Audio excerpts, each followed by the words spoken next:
9:15, the countdown is on to the Great American Solar Eclipse. But what really happens when the Earth goes dark during the day? That's one of the things that scientists hope to study during this historic event on Monday. Lena is in Chandler with more.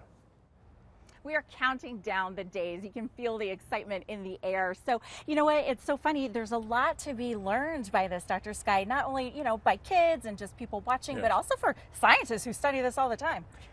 My years studying this in science, this is the most amazing event. What happens during totality, that's why we're headed up to Idaho. You see that jet black moon, I call it sacred geometry. Rarely in the solar system do two objects, the moon and the sun, so different in size, actually come so close and cover each other. What you see during the totality phases is right around the edge of the sun, the great plasma prominences that are there. There's a lot to learn there. How hot is the sun? Why is it so hot? But even more prolific, around the outside of that is the sun's atmosphere called the corona. The corona is millions of degrees in temperature, way hotter than the surface of the sun.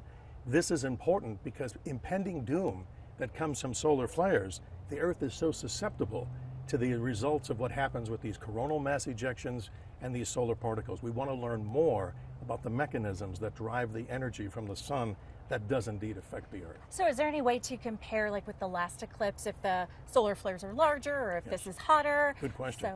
Right now we're moving to a solar minimum.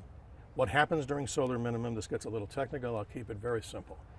The cosmic radiation that comes out through the universe is hitting the Earth greater when there's a solar minimum.